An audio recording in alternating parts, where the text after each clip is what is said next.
Shalom à tous, ici l'homme de Dieu Haute-Vent, encore content de pouvoir me tenir devant vos écrans afin de partager avec vous la parole de Dieu. J'aimerais simplement là où vous êtes que vous puissiez me donner deux choses, votre attention et votre foi, et je crois que nous pourrons faire quelque chose de bon. Sans plus tarder, je vais prendre ma Bible. Je vais lire dans Actes le chapitre 1, seulement le 8e verset qui dit « Mais vous recevrez une puissance, le Saint-Esprit survenant sur vous, et vous serez mes témoins à Jérusalem, dans toute la Judée, dans la Samarie, et jusqu'aux extrémités de la terre. » C'est un verset connu de la majorité, mais j'aimerais qu'ensemble nous puissions développer quelque chose sur ce passage biblique. J'aimerais que nous puissions parler des deux dimensions de l'esprit, du Saint-Esprit de Dieu, et que nous puissions aussi parler des trois dimensions de l'homme avec le Saint-Esprit. Premièrement, vous devez savoir qu'il y a ce qu'on appelle l'Esprit de Dieu en nous et l'Esprit de Dieu sur nous. Quand on utilise le terme le Saint-Esprit de Dieu sur nous, très souvent c'est pour faire référence à l'onction. Mais lorsque le Saint-Esprit de Dieu est en nous, ce n'est pas forcément l'onction. Vous allez remarquer que dans les livres de Jean, on est en train de dire que Jésus était à table avec ses disciples, il a soufflé sur eux, il a dit « Recevez le Saint-Esprit ». Et encore dans les livres de Actes, chapitre 2, on dit qu'ils étaient tous réunis dans un même lieu en train de prier et des langues semblables à des langues de feu se sont posées sur la tête de chacun d'eux et ils furent remplis du Saint-Esprit.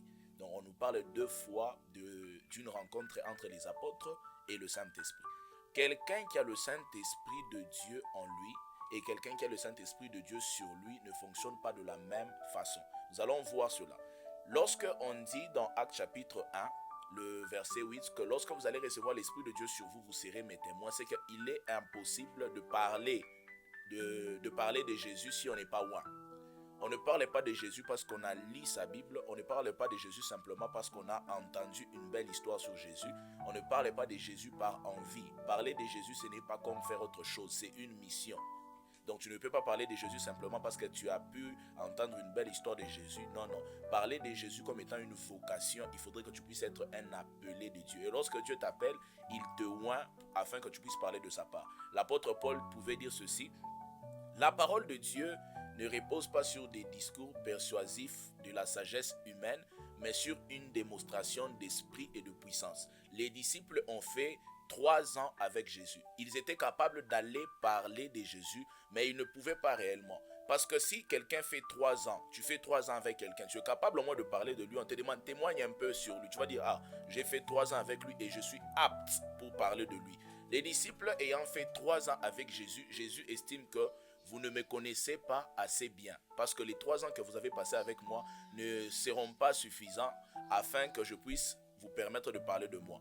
Les disciples avaient besoin de recevoir le Saint-Esprit de Dieu sur eux parce que la parole de Dieu devait être démontrée. La parole de Dieu devait agir avec puissance et ils devaient recevoir l'onction. Le Saint-Esprit de Dieu sur nous nous donne la capacité de démontrer la parole de Dieu. Le Saint-Esprit de Dieu sur nous nous donne la capacité de rendre la Bible non pas simplement comme étant une histoire, mais comme étant une vérité que nous pouvons voir, que nous pouvons toucher.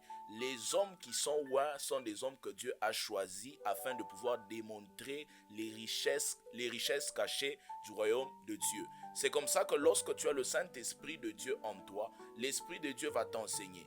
L'Esprit de Dieu va te conduire. L'Esprit de Dieu va te diriger. Tu peux être là, tu peux lire ta Bible parce que tu as le Saint-Esprit. Tu peux partir à l'église parce que tu as le Saint-Esprit. Mais pour atteindre un niveau de démontrer certaines choses, tu dois être baptisé du Saint-Esprit. Tu dois avoir l'onction sur ta vie. J'aimerais aussi encourager, j'ouvre une parenthèse pour encourager plusieurs personnes, que tu sois jeune, vieux, grand. Si tu veux réellement parler de Jésus, ne cherche pas d'abord la visibilité, cherche d'abord l'onction. L'onction est plus importante que autre chose. Aujourd'hui, nous passons notre temps à courir derrière les choses que l'onction donne, mais nous avons oublié de courir derrière cette onction-là que le Saint-Esprit de Dieu donne. Lorsque tu as l'Esprit de Dieu en toi, tu vas lire ta Bible, tu vas faire toutes les choses qui semblent être bonnes pour les chrétiens, mais tu auras du mal à pouvoir démontrer la puissance de Dieu. Le Saint-Esprit de Dieu, lorsqu'il est venu sur nous, il est venu afin de nous rendre témoins du Christ. On dit que le Dieu que nous servons est un Dieu vivant. Tu peux te tenir dans un entourage, tu viens dire Jésus est Dieu, Jésus est mort et il est ressuscité le 3e jour. Quelqu'un d'autre te sort aussi avec son Dieu, te dit mon Dieu aussi, c'est un Dieu. Comment est-ce que tu vas démontrer que Jésus est Dieu? Ce ne sont pas avec de longues discussions. Tu es capable de démontrer quelque chose qui pourra attester que Jésus-Christ est Seigneur. On dit que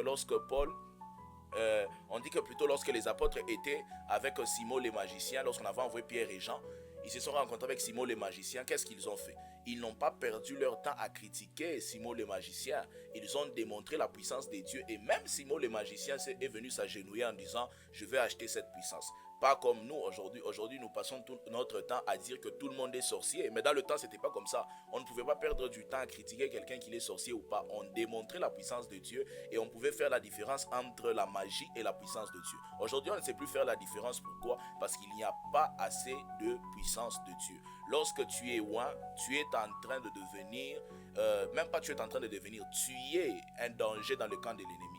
Et l'homme, lorsqu'il marche avec l'Esprit de Dieu, l'homme a 3 dimensions dans lesquelles il peut marcher avec l'Esprit de Dieu. On dit premièrement qu'à tous ceux qui l'ont reçu, elle leur a donné le pouvoir de devenir enfants de Dieu. La première dimension, c'est la dimension de enfants de Dieu. On dit aussi que ceux qui sont conduits par l'Esprit de Dieu sont appelés fils de Dieu. Et la troisième dimension, je vais parler de la dimension de homme de Dieu. Un enfant, on dit par Paul ceci, l'apôtre Paul dit ceci, un enfant n'est pas différent d'un esclave, parce qu'un esclave n'a pas forcément d'héritage, n'a pas forcément de droit. Mais un enfant n'a pas l'âge requis pour pouvoir entrer en possession de son héritage et n'a pas l'âge requis pour pouvoir être considéré. Si quelqu'un, par exemple, dans notre société, ici chez nous en RDC, si tu n'as pas 18 ans, il y a certaines choses que tu ne pourras pas faire. Tu peux être là, tu peux être, je ne sais pas moi, dans ta famille, peut avoir par exemple 10 véhicules. Mais à un certain âge, si tu as 10 ans, tu ne peux pas conduire un véhicule. Comme aussi peut-être l'esclave n'a pas le droit de conduire ces véhicules-là. Donc il n'y a pas de différence entre un enfant et un esclave. Mais lorsque nous atteignons la dimension de fils, on dit que ceux qui sont conduits par l'Esprit de Dieu sont appelés fils de Dieu. Un fils, c'est un héritier. Ça veut dire qu'il est en capacité de pouvoir jouir de l'héritage de son père, en capacité de pouvoir utiliser ce que son père le donne. Et plusieurs chrétiens ont du mal à quitter de la dimension d'enfant de Dieu à fils de Dieu. Tu ne dois pas simplement être enfant de Dieu. Tu as commencé enfant de Dieu, c'est très bien, mais tu dois devenir aussi fils ou fille de Dieu. C'est très important. Parce que si tu n'es pas conduit par le Saint-Esprit, si le Saint-Esprit ne te dit pas parfois, cette semaine tu dois jeûner, cette semaine tu dois prier, tu dois lire ta Bible, si le Saint-Esprit ne marche pas avec toi dans ce sens-là, c'est que tu es encore un enfant. Et tu auras du mal à vivre certaines grâces que le Seigneur t'a déjà données. C'est comme ça que je nous incite ici tous à pouvoir apprendre à marcher avec le Saint-Esprit pour transiter des dimensions et devenir des fils ou filles de Dieu. La troisième dimension, c'est la dimension de homme de Dieu. Je vais expliquer ça par un concept très simple. Si je prenais quelqu'un, je suis par exemple à Paris, je montre à quelqu'un, je lui dis, on va aller à la Tour Eiffel. Si il est un enfant, je dois le tenir par la main. Et lorsque je le tiens par la main, je vais marcher avec lui jusqu'à ce que je vais arriver à la Tour Eiffel parce qu'il ne connaît pas la route. Si c'est un fils, le fait d'avoir marché avec lui quand il était enfant, il arrive à la dimension de fils, je peux simplement l'indiquer là où il doit partir, je peux lui donner quelques orientations et il peut aller selon les orientations que je lui ai données.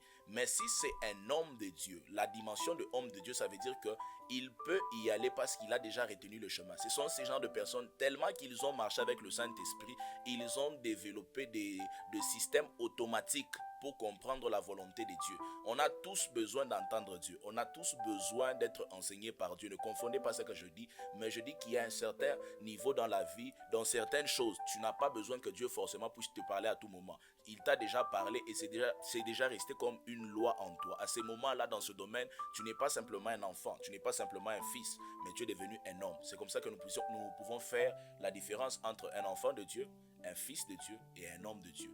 Et j'insiste et je m'attarderai beaucoup plus ici sur l'Esprit de Dieu sur nous, qui nous permet de pouvoir être des témoins de Jésus. Tu as besoin de l'Esprit de Dieu sur toi, tu as besoin de l'onction sur ta vie. C'est cette onction-là qui va te permettre de parler de la part de Jésus avec efficacité, de parler de Jésus avec efficacité afin que les nations puissent être transformées. Tu ne vas pas changer quelqu'un parce que tu le critiques, tu ne vas pas changer quelqu'un avec ta propre volonté. L'onction va te donner la capacité d'aller au-delà de tes limites. Parce qu'on dit que lorsqu'on pouvait mettre des mouchoirs sur Pierre, les gens qui pouvaient toucher ces mouchoirs-là pouvaient être guéris. Des mouchoirs qui touchaient Pierre qui était guéri. Pourquoi?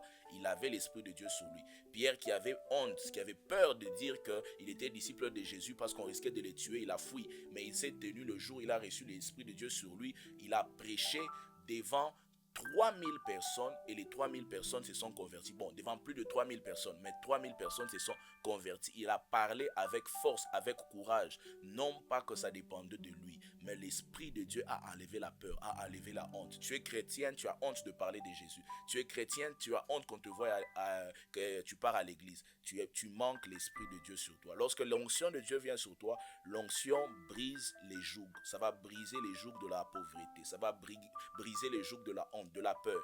Tous ces jougs qui te retiennent captif seront brisés par l'onction qui sera sur toi. C'est comme ça que je prie au travers de cette vidéo. Je ne connais pas l'état de ta foi, mais moi j'ai la foi pour toi. Je prie que simplement l'onction de Dieu puisse descendre sur ta vie afin que certains jougs qui te retenaient captifs puissent être brisés. Contre tout esprit de pauvreté, tout esprit d'envoûtement, tout esprit de possession, tout esprit d'oppression, je prie par le mandat que j'ai reçu du ciel, que l'onction de Dieu puisse briser tous ces jougs-là et que tu puisses entrer dans une nouvelle dimension, que tu puisses entrer dans une nouvelle saison, que tu puisses réussir, que tu puisses aller de l'avant. La Bible déclare, s'il forme des projets contre toi, s'il forme des complots contre toi, cela ne viendra pas de moi. Tout celui qui s'élèvera contre toi tombera sous ton pouvoir. Ainsi, je prie contre tous tes ennemis, qu'ils puissent tomber sous ton pouvoir au nom de Jésus et que cette saison puisse être une saison de changement, une saison de libération. J'ai ainsi prié au nom de Jésus. Amen. Que le Seigneur vous bénisse abondamment.